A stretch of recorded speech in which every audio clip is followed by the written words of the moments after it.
be screwed, feel my own adrenaline. Yeah, I do just what I do, and I hope you let me in, yeah.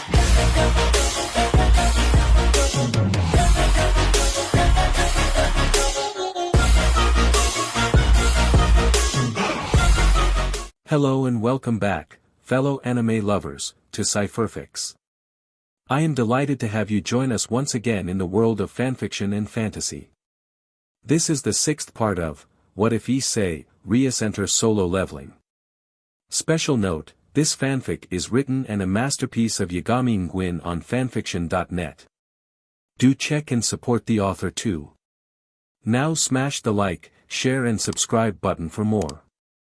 Also press the bell icon so that you never miss such great parts. Thanks for the introduction. Now let's dive into the world. Once his new name was registered by the system, Gladio drew his sword and spun it around, resting the blade on the palm of his other hand to raise the sword high above his head, holding it horizontally toward Issei while bowing his head to him. Issei watched with raised eyebrows, intrigued by the gesture. "I think he wants you to have it, I see," Rias said, and Issei looked at her for a second before turning back to take the blade from Gladio. Glauca's Great Sword, LV10. ATK 225. Rarity, S. Element, Physical. Description: the sword of the fallen Magitech General Glauca, who in later life served as a lieutenant and second in command to a commander of the Grand Army, belonged to a powerful monarch.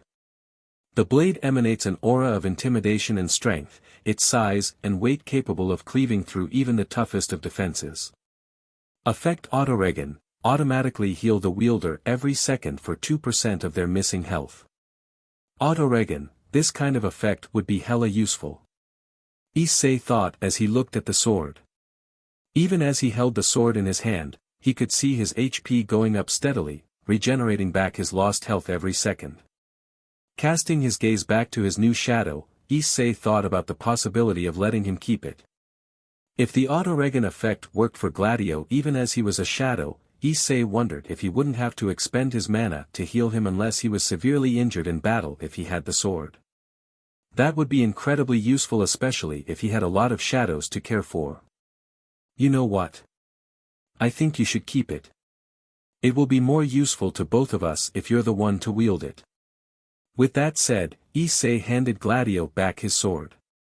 Gazing at Issei for a moment, the Shadow Knight accepted the weapon with both hands, putting it behind his back and placed his fist over his chest where his heart was to bow his head deeply to his MSTR in gratitude.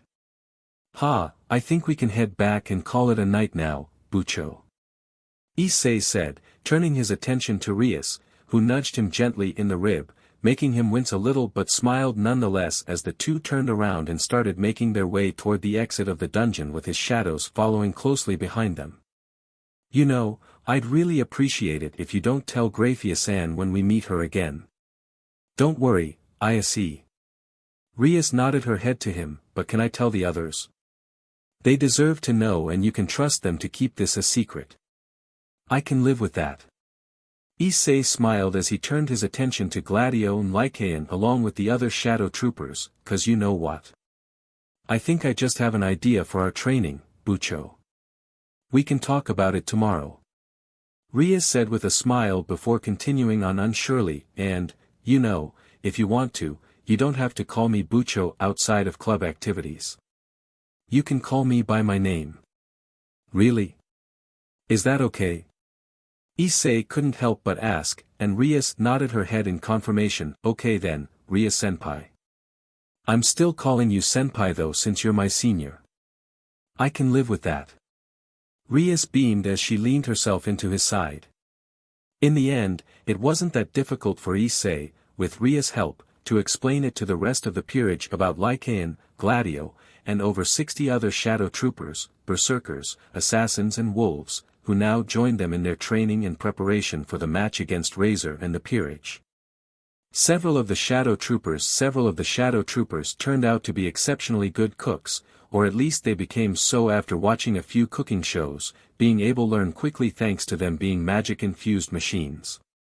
Besides cooking for them, Issei had the shadows take care of the household chores around the villa, letting Rias and Aquino focus on their own training.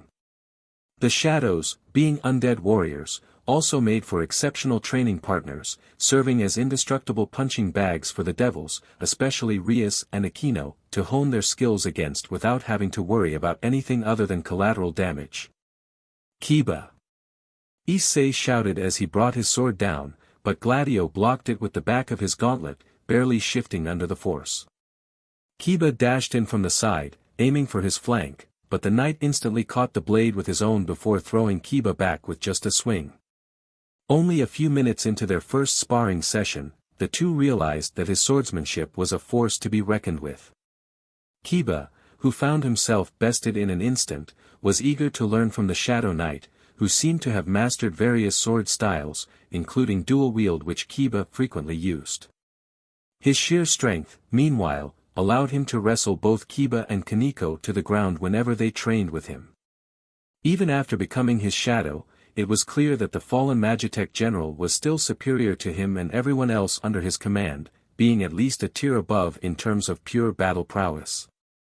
He also seemed to have a keen strategic mind, and despite the fact that he could not talk like everyone else, Gladio could still instruct Rias with simple gestures and point out various key notes in her tactics, helping her improve her qualities as the strategic leader of the peerage. To say Issei was pleased and grateful to have a shadow like him would be an understatement. As day became night and night became day again, the peerage trained relentlessly. After Issei had given them the same speech that he had given Rias, the stakes had become clear, and the senior members no longer worked to train him and Asia to their levels, but instead trained to push themselves beyond their limits with the two working alongside them instead. Unsurprisingly, Asia was the one having the most trouble keeping up as the training got more and more intense, but her determination to help them allowed her to improve decently. Time flew by quickly, and on the morning of the raiding game, Issei found himself doing some last-minute training with the two dummies in the courtyard, both of which were now equipped with daggers to increase the difficulty.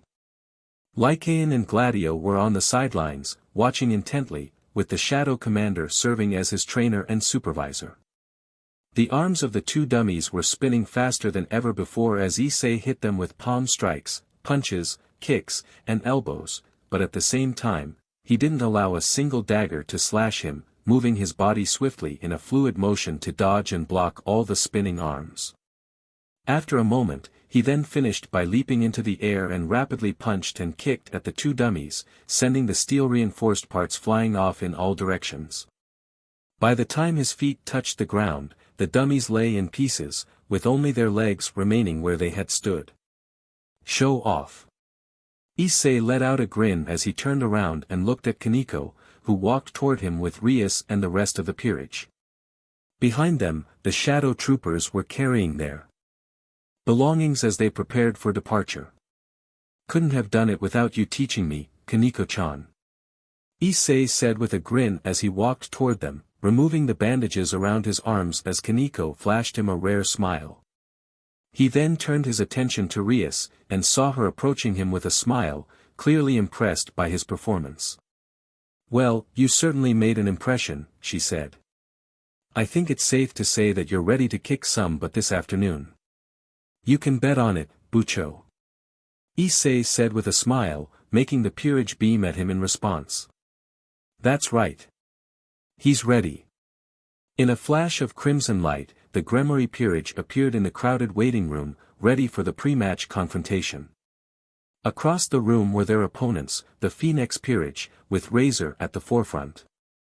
The third son of the Phoenix devil household looked relaxed as he sat back comfortably with his queen on a couch, talking to a group of blonde-haired devils who were undoubtedly his family.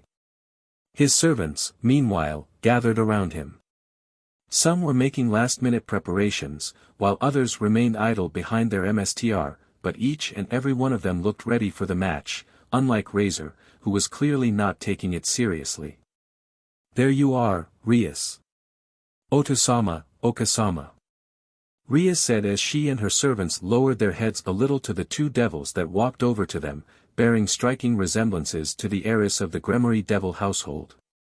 If Issei hadn't been informed beforehand, then he might have mistaken the appealing woman walking beside the crimson-haired man for Ria's sister, given the fact that she looked to be the same age as her daughter and the additions of their nearly identical facial features, save for the color of her hair.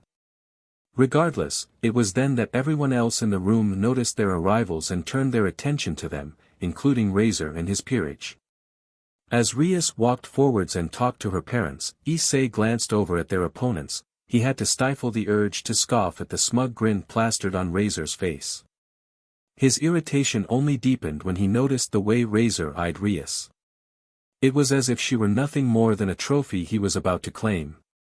Still, what caught his attention the most wasn't Razor or the fact that he was sitting so comfortably with his queen, a busty and appealing woman, but rather his sister, Revel Phoenix, or, to be more precise, the weapon she was carrying, being a sleek, metallic red bow with sharp, angular edges and a reinforced grip handle.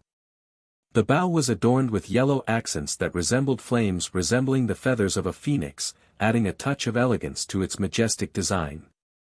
Even from afar, Issei could feel the bow pulsing with a faint aura, which made the air around it shimmer slightly. As Revel continued to engage in a conversation with a blonde-haired woman who Issei could tell was her mother, she noticed him looking her way.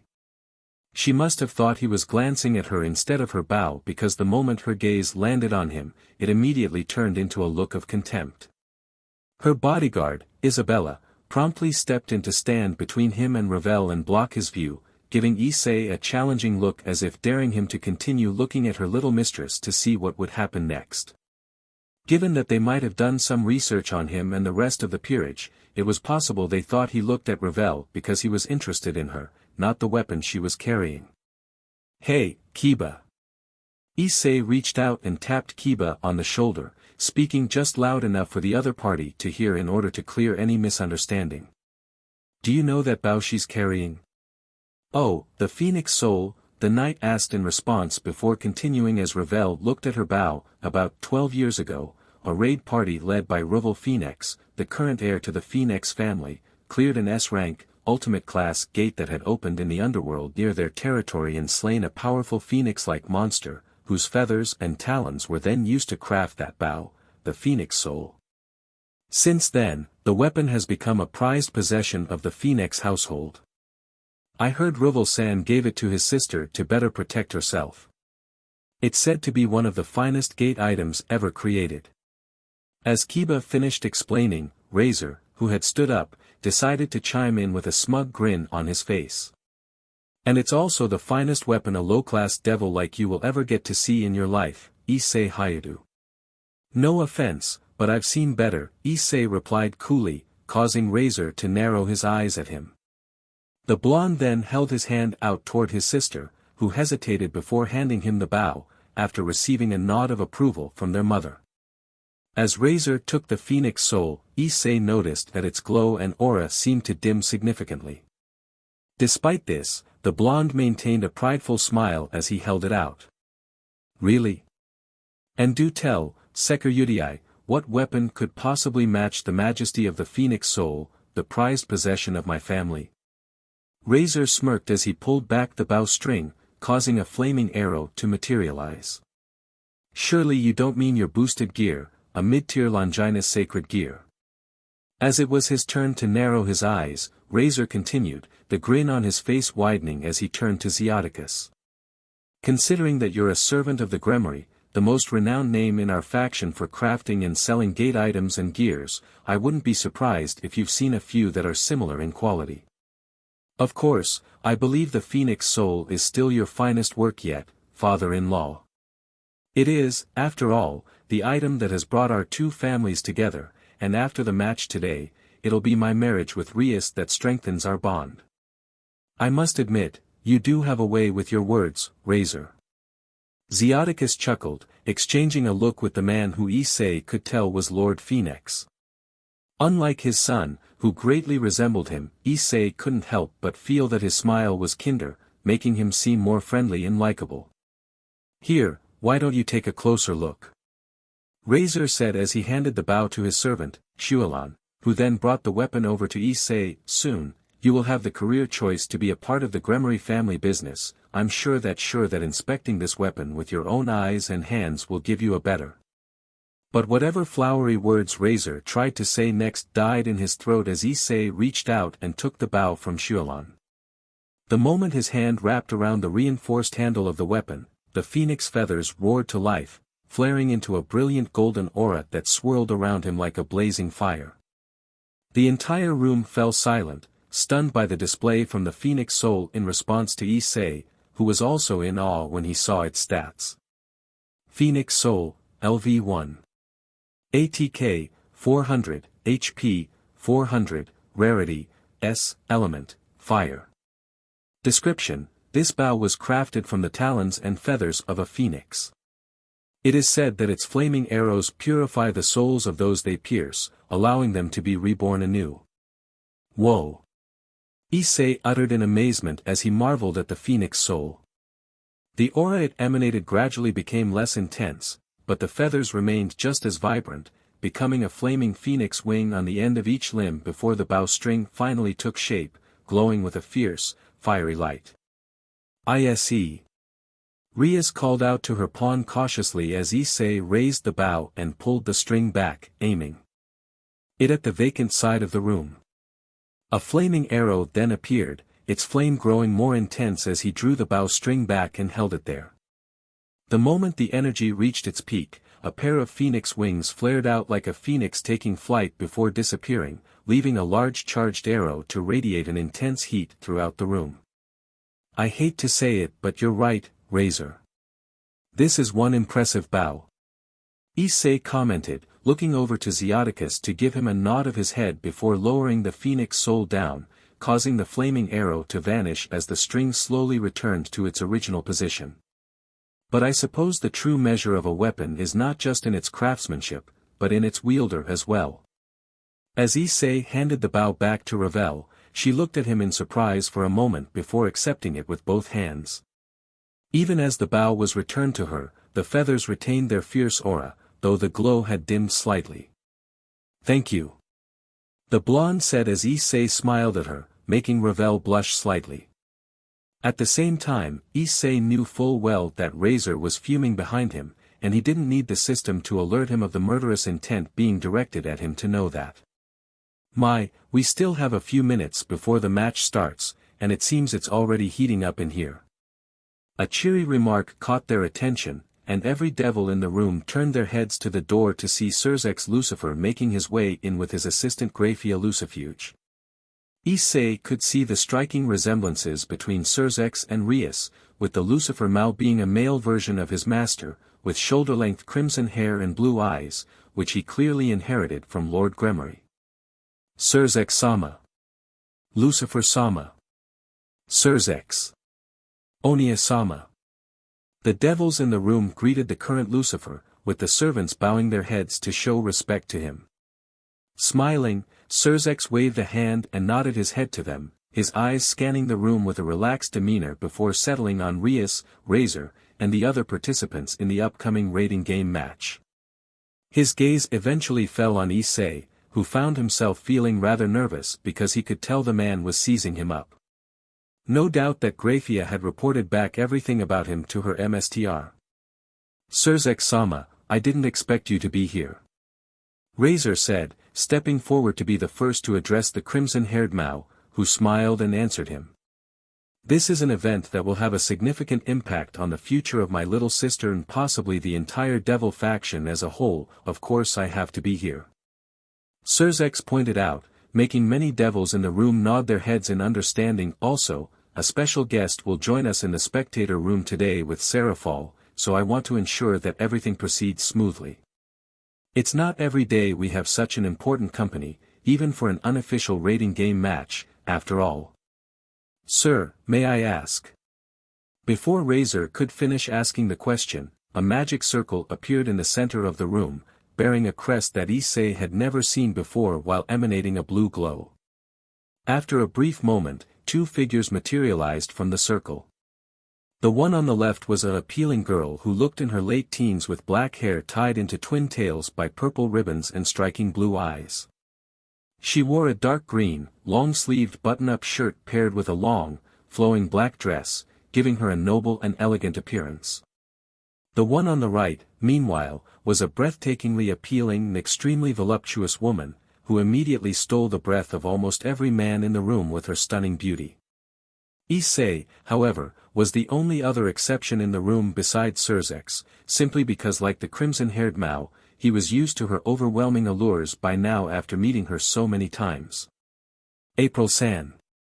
The Sekirudii blurted out before he could stop himself, causing every devil in the room to look at him, with the woman herself turning toward him with a beaming smile.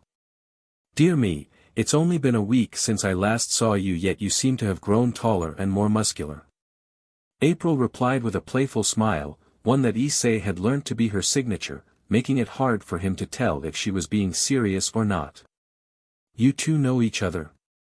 Surzex asked in interest as he turned his attention between Issei and April, who both nodded their heads to him in response before answering at the same time. She is my client. I have been hiring him to do the household chores at my place in Kuo. Hearing this, the girl, whom Issei assumed was Seraphol Leviathan, another leader of the devil faction alongside Surzex, uttered in amazement, "Oh, so that's where you've been staying, Aphrodite-sama. No wonder I could never guess it right, the town would be the last place I'd think to look." Aphrodite? Issei gasped in shock, his eyes widening in his belief as he stared at the blonde-haired woman standing before him. You're the goddess Aphrodite? From Greek mythology. Greek goddess of love and beauty, as well as all that related. Aphrodite confirmed with a nod and a playful smile. Her eyes twinkled with amusement as she continued, "It was fun using my mortal identity every once in a while, but I do appreciate the acknowledgement. It's always entertaining to see how everyone reacts when they realize that the goddess of love and beauty herself is right in front of them." Issei could only nod slowly in response as he was at a loss for words. Now that he thought about it, she had mentioned before that she was from Greece. And in case you are wondering, yes, what I told you was the truth. I came here for business. As the diplomat of Olympus, I'm working closely with Seraphol here to build an alliance between Olympus and the devil faction. Thanks to you, I have been enjoying my time in the world of mortals. With that said, she turned her attention to Rias and gave her a smile. I guess that means you should also have my thanks, Rias Gremory, for sending me such a capable servant. Issei is quite fun to hang around with. Oh, please don't mention it, Aphrodite-sama. Rias answered with a soft smile as she exchanged a look with Issei, who could only shrug his shoulders back to him in response. With that in mind, I have decided to come here today to watch this rating game that I have heard so much about.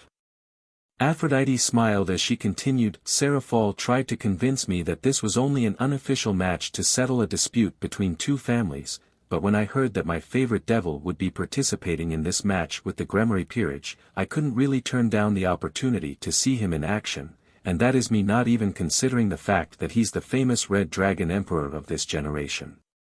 The goddess of love winked at him, making Issei chuckle nervously in response while wondering if she had known that he was the possessor of boosted gear from the moment that he showed up at her home. For that, I'll be rooting for you and your team, Issei. Show me what you're capable of, and prove to me that the week you couldn't come to work for me to concentrate on your training wasn't a total waste of time that could have been spent for something better. Aphrodite continued, making Issei and the Gremory peerage widen their eyes in surprise.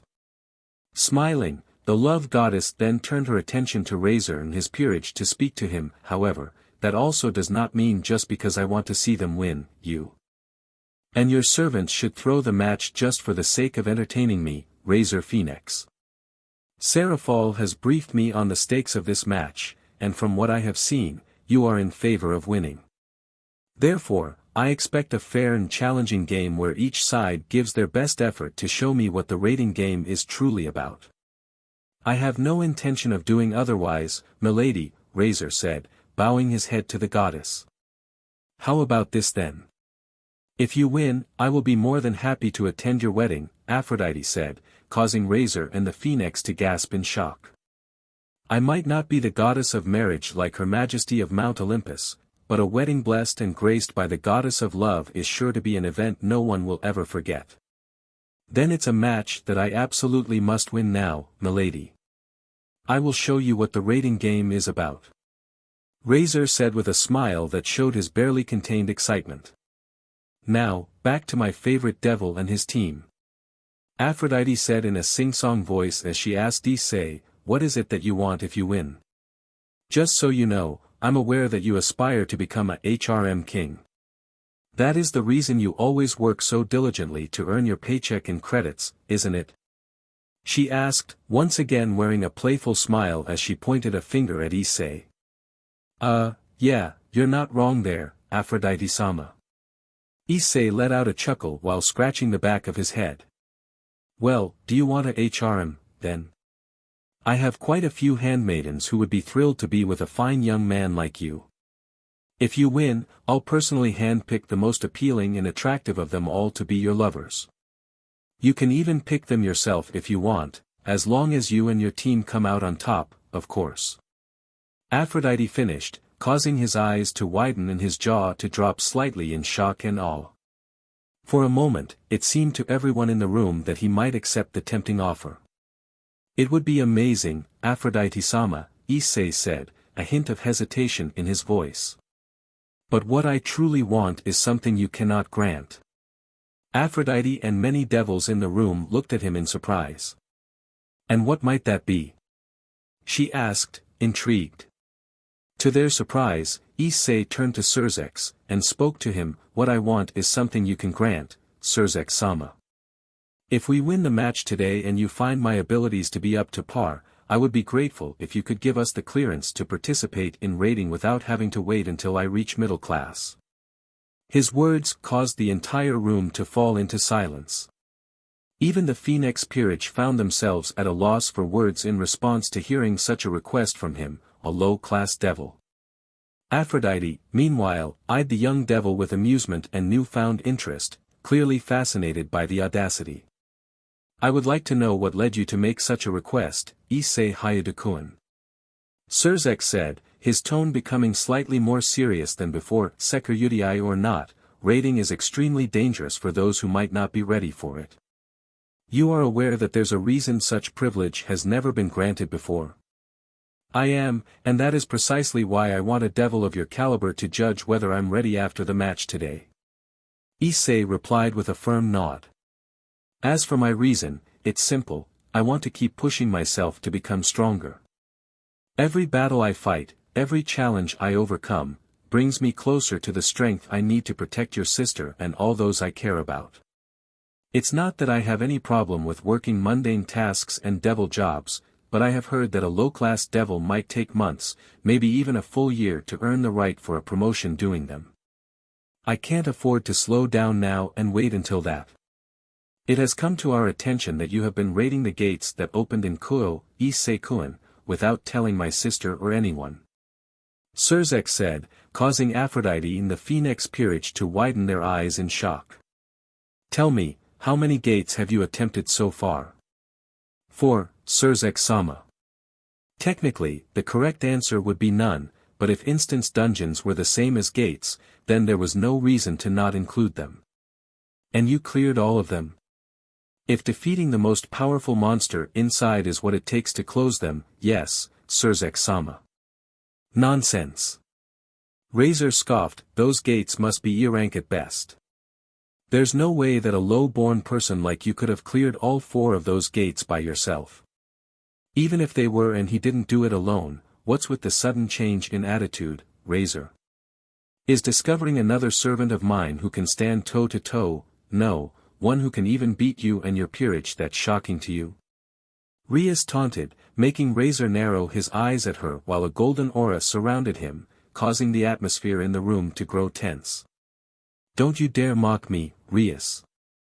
Your servant might show great potential by raiding those gates himself, but that doesn't change that he has broken the rules that are set by your brother and the other Mao.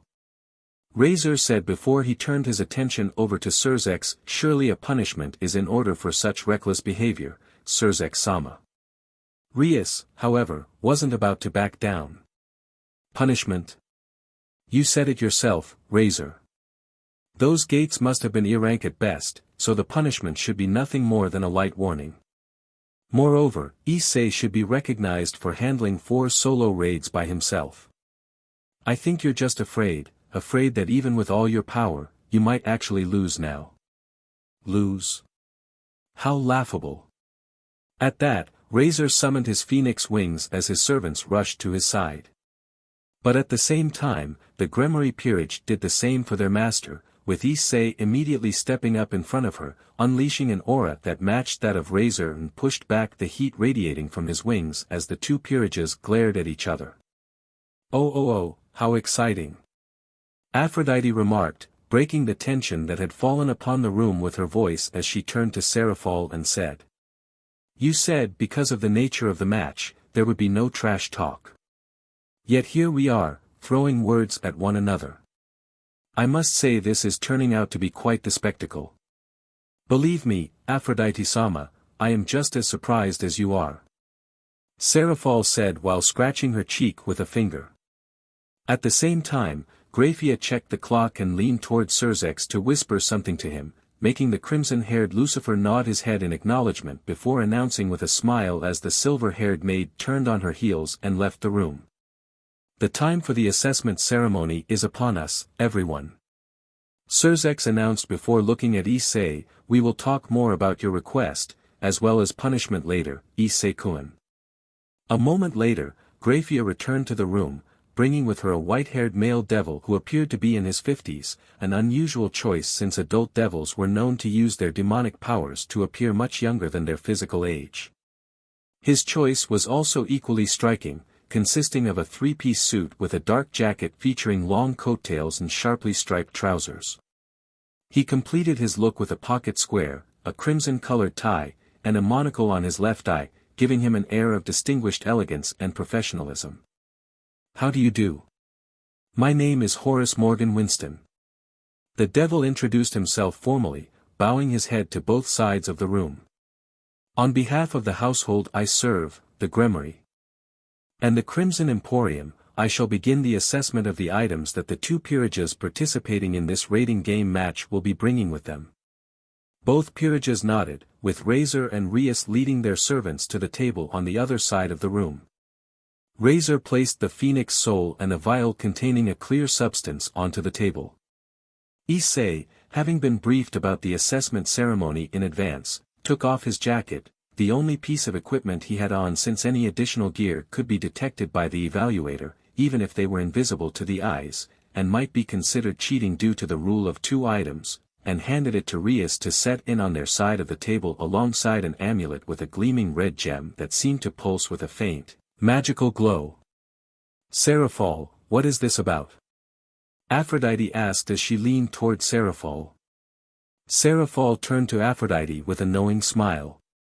What we are watching right now is the assessment ceremony, a crucial part of every raiding game. This is where the quality and effectiveness of the items each peerage will use in the game are evaluated to ensure they meet the standards set for the match.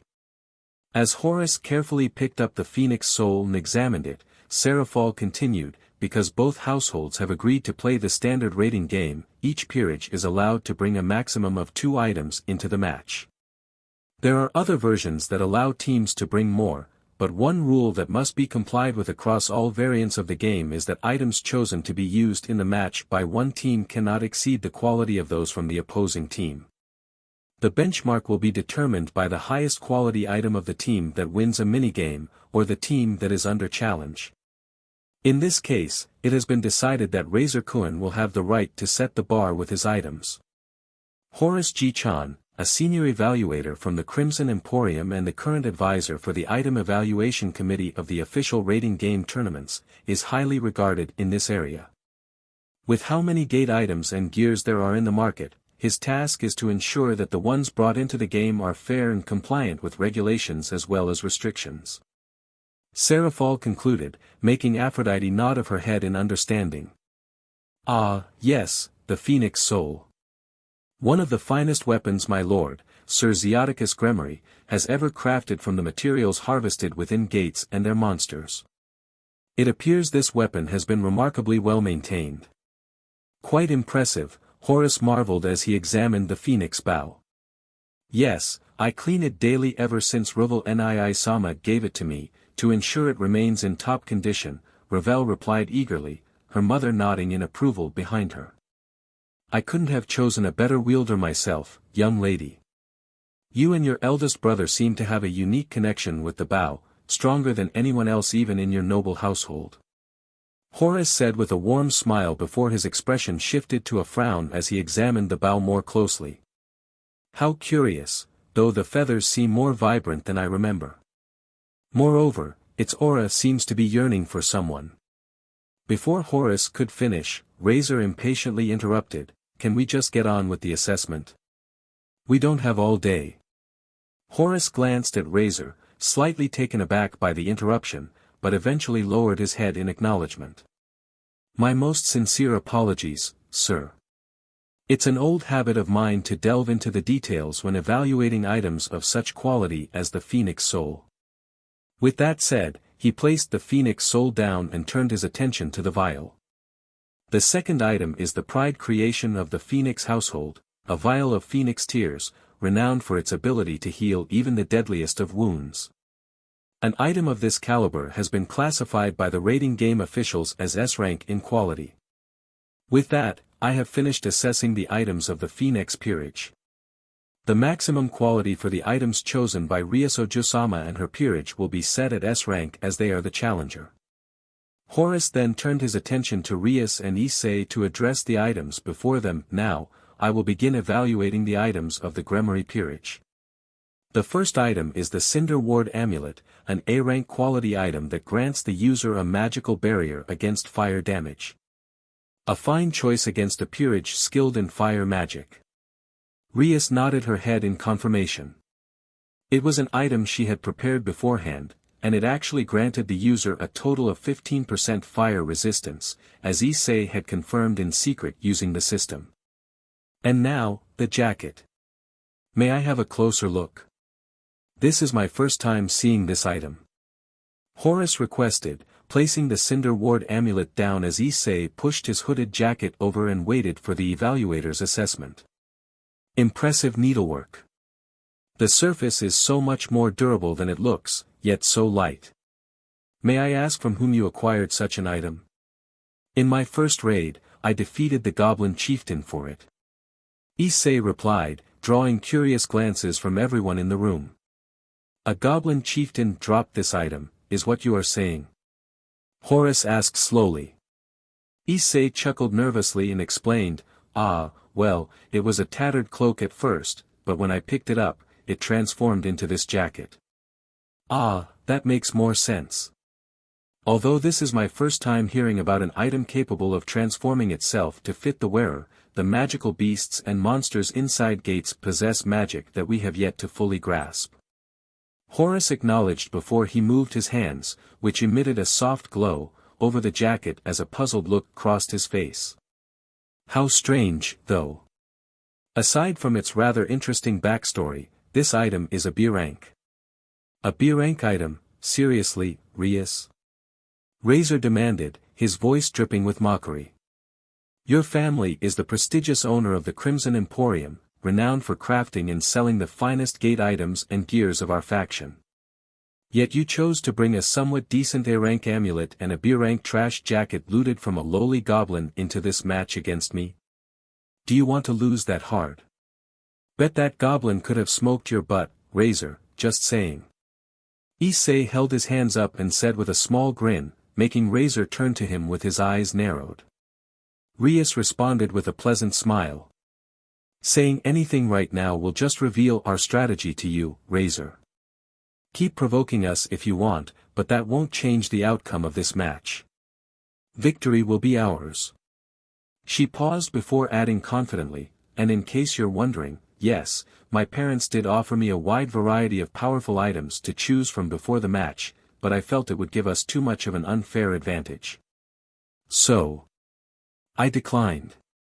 You should have accepted those items. They might have helped you hold out long enough for me to make this match entertaining for our spectators, but suit yourself, Rias. Razor scoffed, snatching the jacket from Horace before he could evaluate it further before tossing it to Issei, who caught it with a snicker. No matter. It's time I show you the difference between our levels. Let's get this fight started. The assessment ceremony is done. The match can now start. Good luck to both peerage.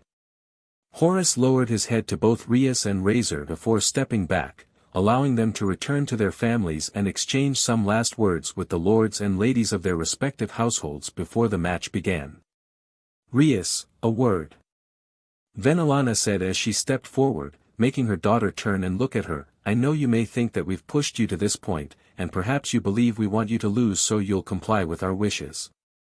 Venelana's voice softened as she continued while looking at her daughter, taking her hand into her own, but remember this, you are still our daughter, and we want nothing but the best for you. While we may have our own expectations and hopes because you're the heiress of our family, that doesn't mean we wish for your unhappiness. No matter what happens in this match or afterward, know that we will be supporting you.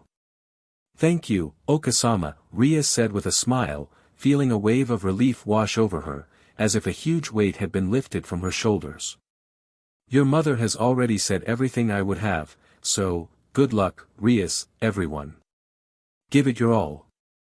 Zeoticus encouraged heartily, looking at his daughter and then at the rest of her peerage, who smiled and nodded in response. After both peerages had teleported to their respective base in the battlefield, those who remained behind, the parents, officials, and the esteemed guest, started moving into the spectating room, taking their seats in front of the large, magically enhanced viewing screen dominating the wall across from them, offering a clear view of the battlefield from multiple angles. Surzek-sama, you felt it too, didn't you? Grafia asked quietly as she followed Surzex into the room, ensuring her voice was low enough to avoid being overheard. From Issei-san. I did. You're right, Grafia. Surzex said, his tone serious. There's something else you should know, Grafia continued, her expression serious. Not only has he grown significantly stronger since I last saw him, but the number of presences I could sense from him has also increased. If he can summon some kind of familiars as I suspected, then the number of his familiars has likely doubled. Their conversation ended after that, with Grafia taking her position as both the announcer and referee of the match at her post on the other side of the room, leaving Surzex with questions as he took his seats next to Seraphol, who was chatting happily with Aphrodite, at the front row. His gaze shifted to the Gremory side of the screen, where he watched Issei with a mix of curiosity and interest as the young man prepared for the match alongside his sister and the rest of the peerage. After being teleported to their base, which was none other than their clubroom, with the battlefield being a perfect replica of their entire academy, each member of the Gremory peerage found themselves engaging in different activities to calm their nerves. After all, this was their first major battle, a fight that would determine their futures as well as that of their beloved master, Rias, whom they all adored and wanted the best for. Rias sat in her usual seat, her eyes closed. A map of the entire school lay before her, but she wasn't using it. On the surface, she appeared calm, but anyone could tell she was boiling with anxiety. Aquino stood by at her side, her serene smile masking her own nervousness. Kiba was checking his blades, despite knowing each and every one of them was perfectly sharp, as they were crafted by his own sacred gear. Kaneko, meanwhile, kept her attention on checking the grip of her fighting gloves. Don't you feel nervous, Issei-san? Asia asked as she walked over to Issei, who looked surprisingly the calmest compared to the rest of the group. He was the one standing on the side of the room, doing some light stretching that he always did before a fight. Oh, honestly I don't think I am. Issei answered Asia with a small smile, looking at his hands. He felt fine, surprisingly enough. I would be surprised if you do otherwise, partner. Drake chuckled in his mind after all those life-threatening battles you've been through in the instance dungeons. I bet this feels like a daily quest routine for you. Let's not get ahead of ourselves, Drake. Issei responded to Drake while still looking at Asia, although he had to admit that his dragon partner had a point. Asia watched him closely, her eyes full of admiration. You're really amazing, Issei-san. I wish I could be as brave as you. Issei chuckled softly, shaking his head. I'm not that amazing, Asia. Just trying to do my best here, like everyone else. And don't sell yourself short, you are brave too. You have come a long way, so let's do our best together and win this for Ria-senpai. Asia nodded with a beaming smile, feeling reassured by his words. You're right. We'll do our best, together. Greetings everyone. The familiar voice of a certain silver-haired maid sounded from the speakers. My name is Graphia Lucifuge, a servant of the Gremory family. I have been charged with the honor of refereeing the match between Riser Phoenix-sama and Rias Gremory-sama. After taking in the opinions of both Riser-sama and Rias-sama, we have decided to use a replica of Koho Academy, the school that Rias-sama and her servants attend in the human world, as the battlefield. Here we go, everyone. Rias announced, looking at Issei to see him nodding his head reassuringly at her before taking a deep breath.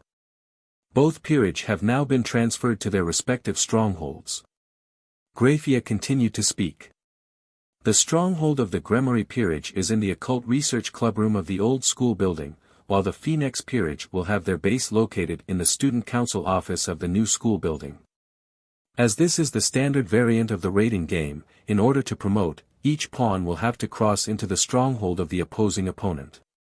The match will officially start in 10 minutes. I wish everyone the best of luck. Just as Issei had expected, a quest window came up in front of him, bearing the notification that he had been waiting for. Notice, important main quest accepted. Quest title, The King of the Game. Primary objective. Defeat Razor Phoenix while ensuring the safety of your king, Rias Gremory. Enemy remaining, 1 out of 1. Optional objectives have rewards for each. Alright, sounds simple enough.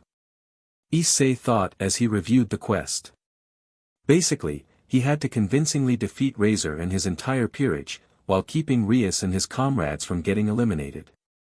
What interested him the most, however, was the fact that the quest would reward him based on his performance with the optional objectives, which seemed to be the real challenges of the quest. Issei had a feeling he could earn some amazing rewards if he managed to complete them. Everyone, gather around. We need to discuss our strategy. Rias called. The members of the Gremory peerage quickly assembled around Rias, who finally looked at the map on the table before her, though not before she had made a request to her best friend. Aquino. Take these, everyone. Aquino said as she handed out small earpieces, which were clearly their communication devices. We will keep in touch at all times with these. Thanks, Aquino-san. Issei said as he grabbed a communicator and put it in his ear. Our goal is simple. We need to get Issei here so that he can promote himself to queen. Rias said, pointing her hand at the new school building on the map. At the same time, we must eliminate as many of their pawns as possible to prevent them from reaching our territory and promoting themselves. It would be incredibly problematic if the Phoenix manages to promote even one pawn, let alone all 8, into queens. Going through the schoolyard is the fastest route to reach the new building. Rias continued, accepting a red pen to circle a yellow-bordered area on the map between the two buildings. However, this area here can be seen clearly from the student council office. Razor could easily mobilize his strongest servants to intercept us if we attempt to cross the schoolyard. A direct confrontation with them, especially Yubaluna, who is known for her destructive fire magic, would be needlessly dangerous. What about the gymnasium? Perhaps we should try taking this location first. Kiba said, pointing his hand at the square with the word gymnasium written inside. It's close to our base, and at the same time, we can use it to gather more information on our enemy. Rias tapped her chin with the butt of the pen in a thoughtful manner. That is true. If we can take control of it, then certainly we will have an advantage. She leaned over the desk. So be it then. However, in an enclosed space like this, the heavy hitters will definitely have an advantage. Then Kaneko-chan and I are the ones who should go then. Issei said, looking over to Kaneko to see the white-haired girl nodding her head to him. While you move there, I will have Kiba set up traps at these locations around the forest. Be sure to avoid them. Rias said as she pointed them to the locations of the traps, which Issei memorized to the heart. Once done, Kiba will assist with the capture of the gymnasium. Akino will provide support from a distance, but you need to stay hidden until we see their queen making her own move. Roger that. Akino nodded her head to her best friend before looking over to Issei as he prepared to leave with Kaneko and Kiba. You two be careful out there, alright? Alright, Akino-san. Issei smiled, then added something that Surzex and the more experienced devils in the room couldn't help but feel wasn't directed at any of his friends. Keep them safe. Good luck, Kaneko, Ise. Rias called after them, making Issei nod his head to her with a reassuring smile before closing the door behind him. The journey to the gymnasium was swift and uneventful. Kiba soon parted away from Issei and Kaneko to go set up the traps around the old school building, leaving the pawn and rook to head to the place until the two were able to sneak in through the back door. The place was dark with most of the lights being out, but their devil vision allowed them to make out enough of the room to see that it looked exactly like the original gym it was made to resemble. Someone is already here. Issei whispered to Kaneko, who nodded her head to him and tightened the straps of her gloves around her wrists. Cracking his knuckles a little, Issei then called out, his voice echoing through the empty space, "We know you are there." For a moment, there was no response, but it was clear that the enemies weren't trying to maintain a stealthy approach either. The lights of the gymnasium were then turned on, revealing the 4 female figures standing on the other side of the room near the front entrance. Having done his own research about them, Issei did not need to see their status windows that popped up next to them to know that the 4 were, Shuelan, the girl who was dressed in the revealing Cheongsam, the chainsaws-wielding twin, Il and Nell, and the bow-staff-wielding Mira. Seems like Riasama has the same idea as our MSTR. Shuelan said as she walked on ahead and took a fighting stance. Shall we start, then? Summon your boosted gear. Show me what. Skill activated, sprint. Before she could finish, Issei had already launched himself forward with speed greater than that of a knight, his glowing eyes leaving a trail in the air as he moved his body in a blur and threw his punch with boosted gear materializing on his left arm at Shuelan, who had just enough time to bring up her arms and cross them in front of her to block. Boost. Skill activated, penetrate. MP, 1975/2135. A shockwave rippled through the entire gymnasium, rattling the walls and shattering the windows. Shuelan widened her eyes in shock as she felt the overwhelming force behind the blow, which seemed to tear through her defense and launched her backward like a missile. Her body tore through the gymnasium wall, the concrete and metal crumbling around her as she was sent hurtling into the forest outside. She tumbled through the air, smashing through the tree line before finally crashing into the forest floor, skidding to a stop amidst a long cloud of dirt and leaves. Razor Phoenix Sama's 1 rook retired. Enemies remaining, 14 out of 15. Oh, dear me. Aphrodite let out a gasp of amazement as she watched the scene that had just unfolded on the viewing screen. Her eyes sparkled with a mix of admiration and surprise as she leaned forward, a playful smile dancing on her lips. He eliminated a rook whose ability is on par with a queen with a single punch. Zeoticus uttered in amazement, voicing the thought that many devils in the room were having in their mind. Like them, he was stunned by the display of raw physical prowess, having not expected the pawn to open the match with an attack like that. Shifting their attention over to the side of the screen showing the view inside the student council office, Surzex noticed Razor Phoenix wearing the same expression of disbelief. It was clear that Razor hadn't expected one of his strongest servants, Shuelan, to be eliminated so early in the battle. Before the twin could recover and activate their weapons, Issei had spun around and delivered a powerful punch to each of them in rapid succession. Il was slammed into the ground while Nell was sent flying backward, her body soaring through the air before crashing into the far wall with a deafening thud. Mira was able to snap herself back and tried to hit Issei from behind with her bow staff, but the weapon was caught mid-swing by Kaneko, who then twisted it out of her hands before launching a quick jab to her midsection. As Mira stumbled back gasping for breath, Kaneko then shot forward and followed up her attack with a palm strike that sent the pawn sprawling across the floor before being teleported away by the retired system just like the rest of the defeated fighters. Razor Phoenix Sama's 3 pawns has retired.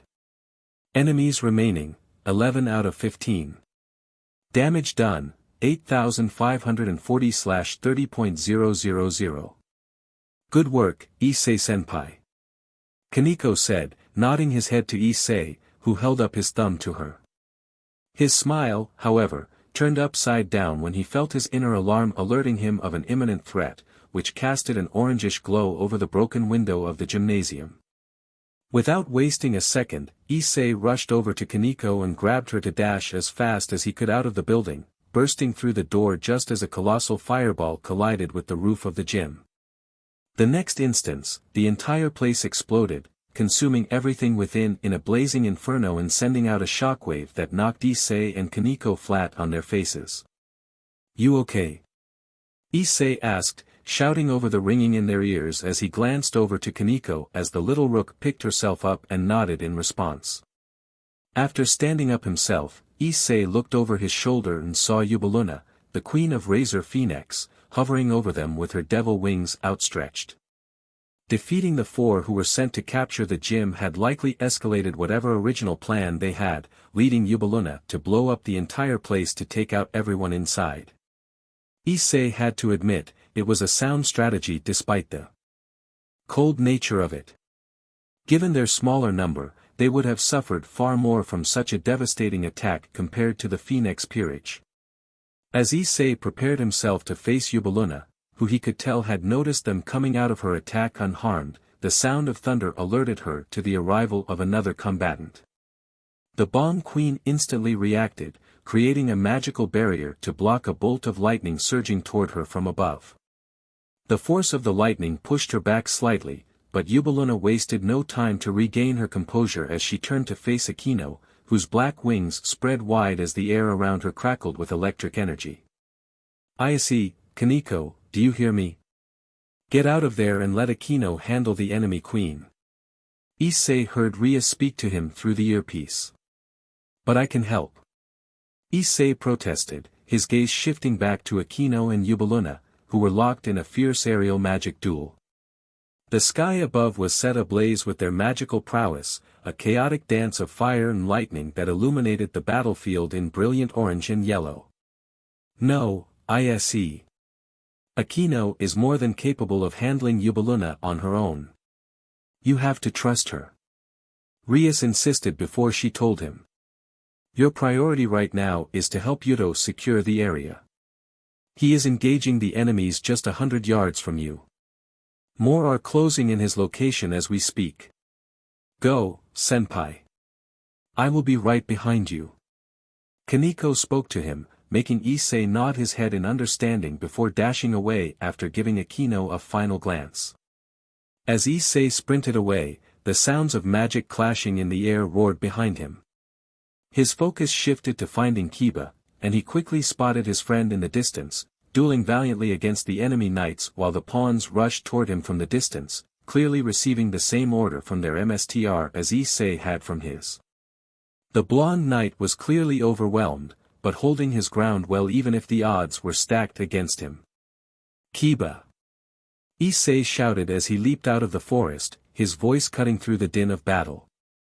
The knight glanced over, relief flashing across his face. "Issei-kun. Great timing." With that said, he tossed the sword in his left hand to Issei, who caught it with his right hand while running alongside Kiba, the two of them charging into the fight together with renewed determination.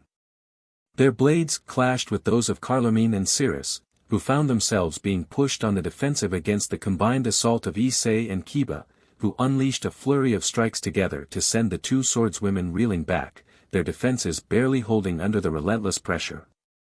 The pawns tried to come to their aid, but it was then that Kaneko arrived, leaping into the air to descend before them with her tiny fists. The crater she created by punching the ground in front of them was anything but small, sending out a shockwave that pushed the pawns back. Ninly, the two catgirls who specialize in hand-to-hand combat, rushed at Kaneko to engage her in close-quarter combat, but even fighting together 2 versus 1, the two quickly found themselves biting off more than they could chew.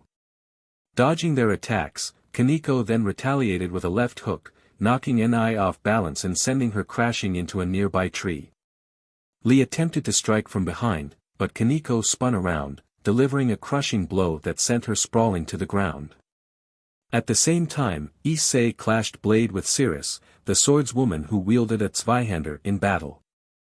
Despite the force of her swing with her large sword, which unleashed shock waves and powerful gusts of winds at him, Issei found himself having little trouble holding his ground against her, channeling his demonic power into the sword Kiba had lent him to make sure that it would not break whenever their blades clashed. Rias was clearly a talented swordswoman, and she was surprisingly strong for a knight, but her techniques paled in comparison to Kiba. "Take this!" Issei shouted and slashed his sword in the same manner Rias did, forcing her to raise her Zweihander to defend herself, expecting him to unleash a shock wave just like she had been doing. Boost!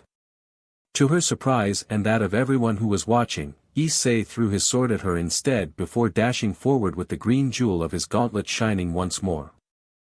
Rias reacted quickly, deflecting the sword with the broadside of her own weapon before slashing her blade at Issei, who ran directly at her. Skill activated, Ruler's Hand. You can exert physical force on objects without having to touch them directly. This skill does not cost mana. Just when everyone thought Issei had made an incorrect decision, he held out his hand out and recalled his sword to him, using it to parry the strike from Rias and give himself an opening to launch his fist into her guts, sending her soaring back and crashing into the new school building before she could even let out a sound. Damage done, 11.140/30.000. Next to him, Kiba dueled the other knight, Carlomine, who was clearly much more skilled with her blades than her fellow swordswoman. Both her sword and dagger were engulfed in flame, and a few strikes were all that she needed to shatter Kiba's weapon, allowing her confidence to grow. Kiba, however, was far from finished. Holding his hand out, he summoned a new sword from his sacred gear, its blade looking to be made of solid ice, stunning Carlomine, who had not anticipated this. "You have multiple sacred gears." "Actually, I have one that can create multiple swords," Kiba answered with a smile. At the realization that he possessed the sacred gear sword Brth, Carlomine shifted her expression from confidence to concern. The ice blade met her flaming weapons in a flash, the intense cold it radiated rapidly absorbing the heat of the flames and causing her weapon to crack. The swordswoman switched her tactic, unleashing a whirlwind to overwhelm Kiba.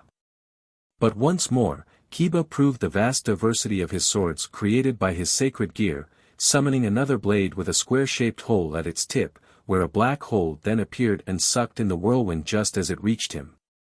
Stunned, Carlomine barely had time to react as Kiba suddenly dashed at her with both blades, slashing her chest in an X formation. The swordswoman could only let out a cry before she was swallowed in a bright light and disappeared, being retired from the match. Razor Phoenix Sama's 2 knights have retired. Enemies remaining, 9 out of 15. Damage done, 11.140/30.000. 2 more and I should be halfway there. Issei thought as he nodded his head to Kiba and shifted his attention to the pawns, leaning his torso back to dodge a fireball thrown at him by one of them, Sharia, if he remembered correctly. Aside from Carlomine and Rias, no one in the Phoenix Peerage appeared to dress appropriately for combat, with the pawns wearing outfits more suited for private activities. Issei admitted he appreciated the view, but at the same time, he couldn't help but wonder if this was Razor's intention with his fetishes for his HRM. It was clear, however, that the Phoenix wasn't taking this match seriously at all. Then again, neither were they, since Rias had decided that they should wear their school uniforms. No matter. Unlike them, Issei had come here with the goal to win. As he dashed into the fight alongside Kiba to assist Kaneko against the remaining members of the Phoenix Peerage, his only regret was the lack of a significant challenge to prove himself to Surzex for the raiding clearance. But winning was more important, and Issei had no reason to hold himself back either. Better make the most out of it. Ravel Phoenix could do nothing but stand behind Isabella, who shared the shock she was feeling as they watched the battle taking place in front of them. No, calling it a battle would be generous. In a battle, there was a chance of victory for either side. But there was no such chance here. Massacre would be a much more benefiting term to what she was seeing. After Carlarmine and Cirrus, it was Maihi, her fellow bishop, that fell next. Being the last piece that was not a pawn aside from Ravel and Isabella, who had to prioritize protecting her instead of fighting, she was the first one to break out of her fear and attempt to fight back. As a bishop with extraordinary magical abilities, she tried to provide support to the others by casting enhancement spells on them while keeping her distance from the grimoire with a series of offensive spells. Issei Hayadu seemed to realize that she was the problem instantly, and dashed past the rest to get to her, leaving his two comrades to deal with the others. In raiding game, a knight could move fast and a rook could hit hard, but Issei seemed to be a combination of both. Ravel could barely see his movement as he rushed toward Maihi, avoiding all the spells that she threw at him from the magic circles that she had summoned around her, and drove his fist into her guts with so much force that the girl barely even had time to let out a cry of pain before she passed out, her body sailing backward several meters before striking the ground hard and being retired from the game. Razor Phoenix Sama's one bishop has retired. Without Maihi supporting them, Kiba Yudo and Kaneko Tuju made quick work of the rest of the pawns. Ravel was the only one who had done any research on the Grimoire peerage, so while she knew they had amazing potential, their combat capabilities surpassed her calculations. Razor Phoenix Sama's 7 pawns have retired. Congratulations, you have completed the optional objective. Reward, the healing and restoration effect of potions has increased. You can now carry double the current amount. However, given the 7 days her brother had given them to prepare for the match, their growth was still reasonable.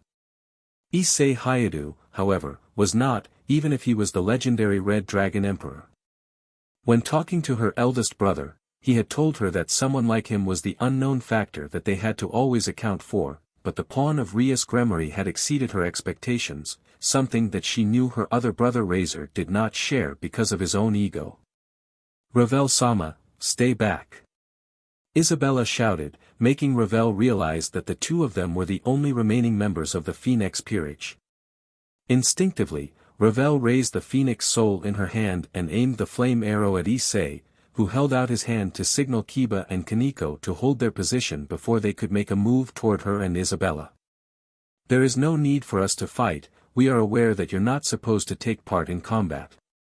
Issei said before he looked over to Isabella, the same goes for you as well. As Ravel's bodyguard, you will prioritize her safety over anything else, or am I mistaken?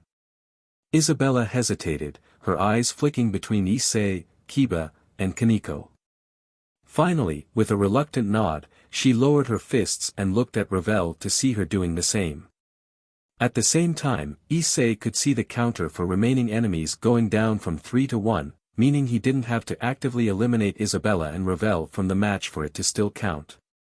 There was only Yubaluna left before he completed the first optional objectives, and he could still hear the sounds of her battle with Akino raging in the distance. Our surrender does not mean you have won the match. Isabella said, and Issei knew why she had phased it like so. There was still Razor, and without a doubt the fight against him would be much harder than any that they had had so far. Issei opened his mouth to speak, but the words died in his throat as the deafening noise of an explosion erupted from the rooftop of their base, the old school building. Issei, Kiba, and Kaneko immediately turned around and saw the source of the commotion, being none other than Razor Phoenix, who seemed to have made it to the location without them noticing and was engaging Rias in a battle. While you are wasting your time here, thinning your force out and trying to get to our base, my MSTR has. Isabella began triumphantly, but she was cut off when she realized that none of the trio in front of her seemed worried. It was Ravel who acknowledged this first, her eyes widening in realization as she gasped and spoke. You have expected this.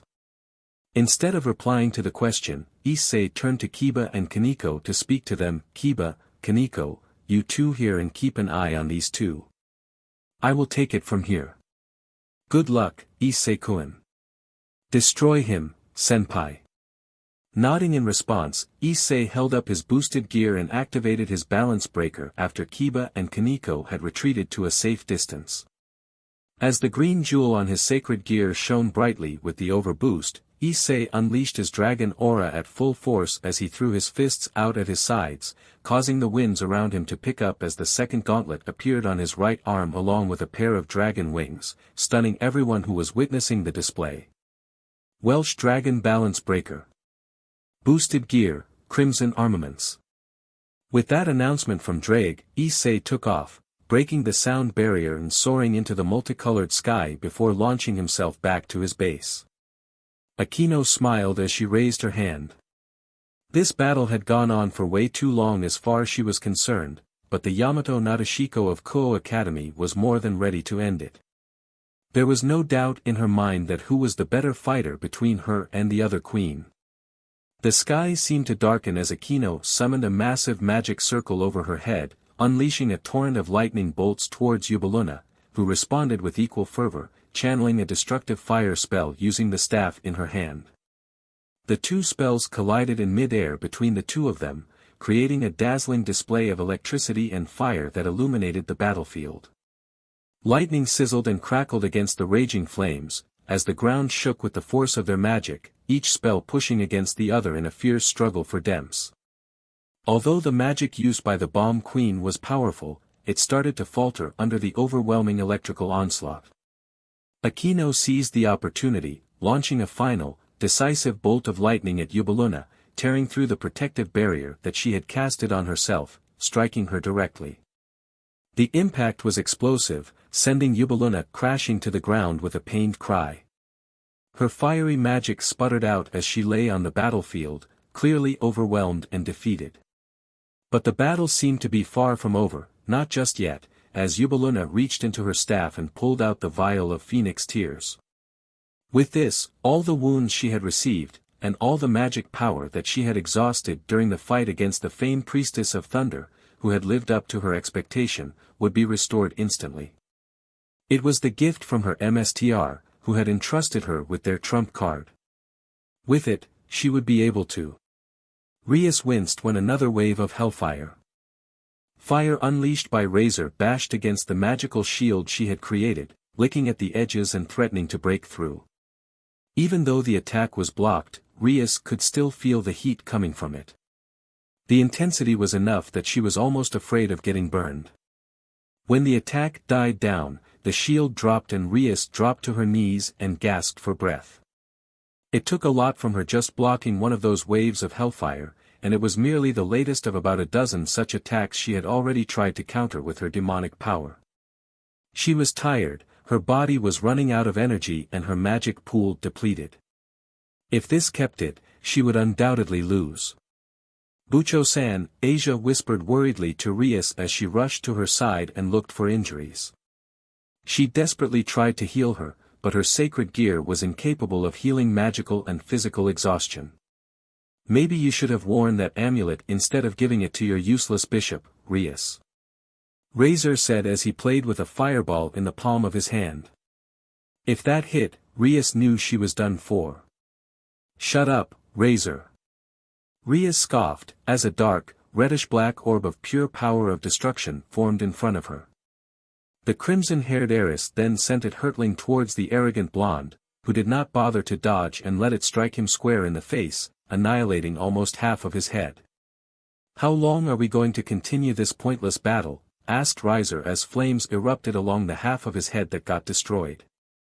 In less than a second, all the muscles, bones and organs had regenerated and the skin reknit itself until it looked like half his face had never been blown off. I told you before, a rating game isn't something you can win based on feelings alone. You sent your servants out with the hope of promoting that low-born trash to queen, yet you were completely unaware that you left yourself defenseless. Your servants might have eliminated most of my peerage, but they were merely decoys for me to reach you unnoticed, and for Yubaluna to take out your remaining forces once they had exhausted their strength. You know, that has to be the smartest thing you've ever said around me, Razor, Rias said with a taunting smile, causing Razor to narrow his eyes at her. It seems I will have to force my hand then. From this day on, you need to learn who you are talking to. With that said, Razor marched toward Rias, who seemed to look down in defeat, his hand reaching out to grab her. Asia held tightly onto her MSTR and closed her eyes as Razor loomed over them. It was then that Rias finally turned her gaze to look at him, showing him the smirk that she had been wearing on her face the entire time. At the same time, on the other side of the battlefield, the vial of phoenix tears Yubaluna was holding was snatched away from her hand before she could pull the lid and drink the tears inside by something extremely quick, making her widen her eyes in shock and horror as her trump card was taken from her. Now, everyone!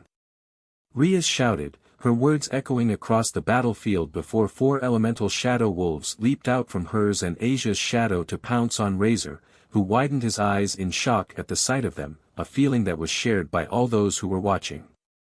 The sudden attack caught Razor completely off guard, and he struggled to fend off the wolves as they forced him back, tearing and gnawing through his flesh with their fangs. Just before he could unleash his flame to destroy them, Issei finally reached Razor and launched his metal gauntlet into his face with an incredible amount of force. The impact launched Razor soaring through the air before crashing into the schoolyard several hundred meters away from where he had been standing, leaving shockwaves rippling across the battlefield while body tumbled across the dirt like a rag doll that had been thrown by a rampaging giant. Damage done, 17.450/30.000. Surzex, those must be. Xiaotica said, looking over to his son to see the crimson-haired Maoan nodding his head seriously at the 4 shadowy wolves that moved around Issei as he landed on the schoolyard, and the one whose streamlined body was covered in dark lightning that had snatched the vial of phoenix tears away from Yubaluna to take it to Aquino. You didn't think we wouldn't expect you to be the one who got the phoenix tears, did you? With a smile, the priestess of thunder patted the wolf gently on its head as she took the vial from its snout and brought her hands above her head, calling down the massive bolt of light that the wolf lunged itself into, infusing the spell with its own dark lightning that struck Yubaluna with a resounding howl. In a blinding flash of light that engulfed the entire area, Yubaluna let out a cry of pain before she was teleported away, effectively eliminated from the match. So these wolves are what you have been hiding, Issei-kun. Surzex muttered with a hint of impress in his tone. Razor Phoenix-sama's queen has retired. Enemies remaining, 0/15. Congratulations, you have completed the optional objective A Lone King. Reward, 3 levels. Notice, level up. Impossible. Yubaluna. Razor whispered in disbelief as he crawled out the crater Issei had sent him into before turning his attention over to Issei, his eyes widening in shock at the sight of the pawn as well as the 4 wolves baring their fangs at him. So you have unlocked your balance breaker. And these wolves. I don't recall boosted gear having such ability. It's something of my own. Issei answered coolly, and also, you think we didn't expect you would try to sneak your way to our base to defeat Rias-sama with your servants drawing our attention? Nice try, but I have these guys protecting her and Asia the entire time. You fell right into our trap. You're not the only one who came to this fight with a plan. And this will not change the outcome of this match. Do you really think your familiars will be enough to defeat me, the immortal Razor Phoenix? No matter how many tricks you have up your sleeves, I can burn them and you to ashes with a single thought. Razor growled as he summoned his flaming wings, larger and more intense than ever before, the heat radiating off them scorching the ground beneath him. His confidence seemed to swell with the flames, as if he believed that no matter what Issei or his wolves did, his immortality would carry him through. I do not think they will have to, because I will be the one who will punch your face in first, Razor Phoenix. With that said, Issei launched himself at Razor, who also took off and did the same against him. The 2 of them collided in the center of the schoolyard, sending shockwaves across the entire academy, but it was Issei who managed to land the first blow, punching Razor across the face with enough force to shatter his skull. He instantly healed, and retaliated with a straight hook of his own, his fist covering in hellfire. Despite his pride and being far too reliant in the powerful regeneration ability that his devil household was so famous for, it did not mean he had completely ignored other aspects of hand-to-hand combat. Boost! Boost! But he was far from the best Issei had ever fought, and Issei had no intention of failing any of his optional objectives. Ducking his head down, feeling the wind ruffle his hair as the flaming fist sailed by over his head, Issei instantly shot up and launched an earth-shattering uppercut into his jaw, shattering it like glass before he launched Razor into the air. Issei instantly took off with his dragon wings and followed him, not allowing a moment to breathe. Damage done, 19.240/30.000. At the peak of his flight, the Phoenix forced himself to act through the pain he was suffering to retaliate. With a burst of speed, Issei flew past him and turned around in mid-air to launch a powerful dragon shot directly at Razor, who somehow managed to force himself out of the way before the blast of demonic energy could swallow him whole. Channeling more demonic energy than he had ever been in his life, Razor forced himself to recover, his wounds healing up within a matter of seconds as he flew at Issei with a snarl, really losing his composure for the first time as his wings increased tenfold in size. The two forces clashed in midair, one dark red, the other yellow, but Razor was the one who was thrown back after 7 collisions. What followed next was a beating like no other as Issei increased his speed, activating his penetrate skill to deal as much damage to Razor as he could, leaving the blonde to cry out in pain as Issei flew around and attacked him from every direction. He could block a few of those, but the other blows hit him with devastating power, rupturing his organs as the force blew right through his body. Damage done, 27.710/30.000. As the Phoenix started to descend freely, Issei shot down and seized the collar of his shirt, smashed him through all 3 floors of the school building before throwing him through the wall to crash into the schoolyard outside.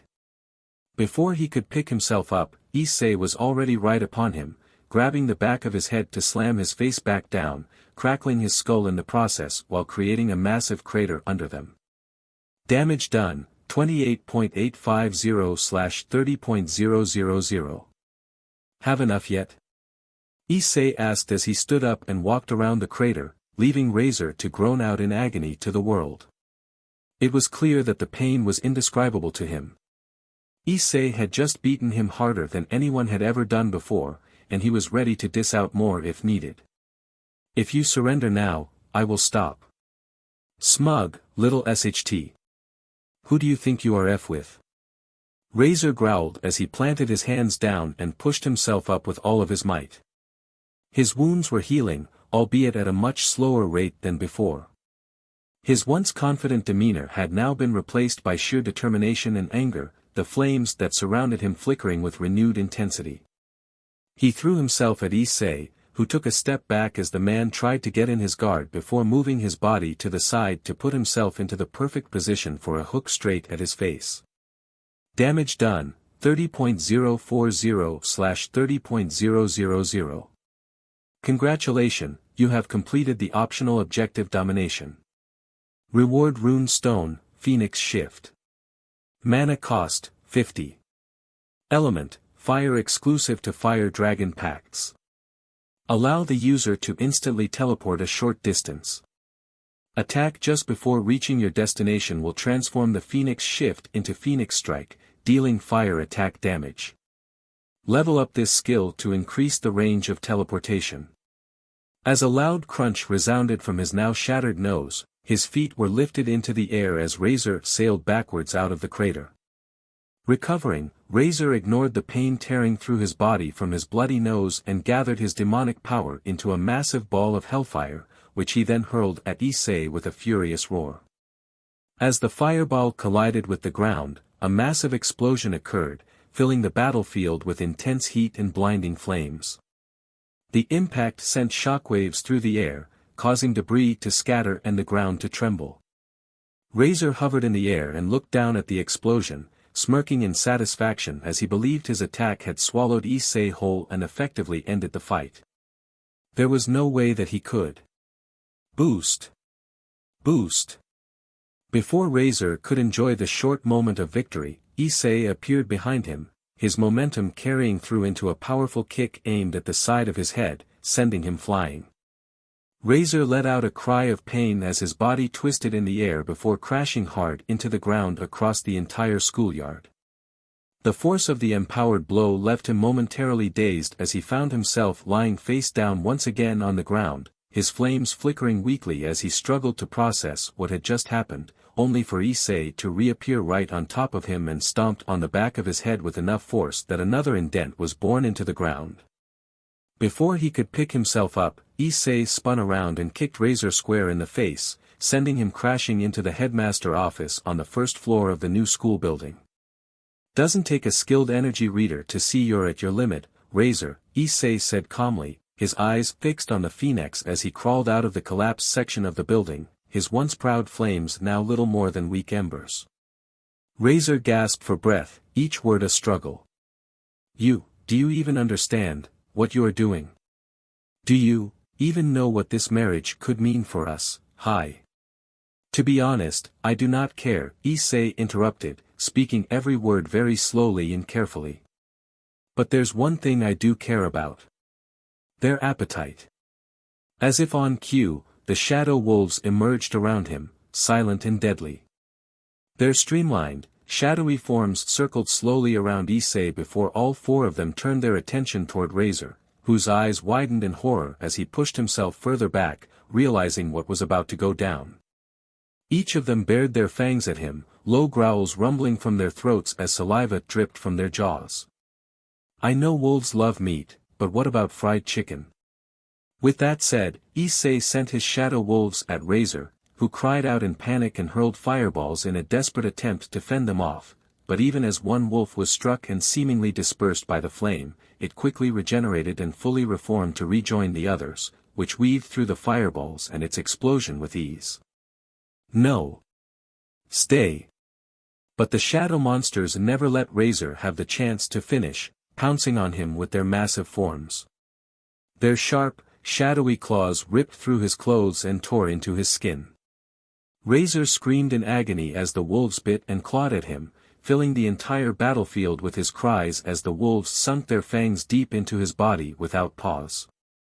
Blood sprayed as they tore chunks from his arms and legs, the pain overwhelming him as he tried in vain to push them off, his arm being the only thing that could be seen, but even after a moment they were swallowed in the onslaught of the shadow wolves. I think he has had enough. Stay back, boys. Issei called, and the shadows halted their attack, walking back while growling ferally as they surrounded the now bloodied and battered Razor Phoenix, whose regeneration that was at its limit struggled to keep up with the damage. His flames no longer flicked, having long since disappeared as his immortality healed him of the deadliest wounds. Before I finish you off and end this match with our victory, I will let you in on a little secret of ours. From the start, you come into this fight thinking that you outnumbered us. As Issei said that, his shadow extended. From the pool of darkness, shadowy soldiers and wolves started to rise, pushing themselves up to take their place behind Issei with their claws and weapons scraping against the ground. At the forefront the Shadow Legion were Lycaon and Gladio, who towered over the other shadow soldiers as he strode forward to stand by the side of his MSTR and rested the palms of his hands on the pommel of his sword after driving it into the ground with a heavy thud. Lycaon was the last to come out of his shadow and prowled behind Issei while keeping its red, predatory eyes on Razor, filling the Phoenix with a feeling of dread. The sight before him with Issei and his shadow soldiers was unlike anything him or anyone had ever seen before. But we were never outnumbered. This is your loss. Boost. Transfer. With that said, Issei unleashed an orb of his demonic power and transferred his power into it, firing a massive beam of dragon shot at Razor, who was still in total shock at the sight before him just like many devils in the spectating room. The beam swallowed him whole, and despite his immortality, Razor was still teleported away by the retirement system, leaving only a massive hole in the school building behind him. Razor Phoenix Sama, the king of the Phoenix peerage, has retired. Victory of this rating game goes to Rias Gremorisama and her peerage. Notice, main quest completed. Congratulations, you have completed the quest, the king of the game.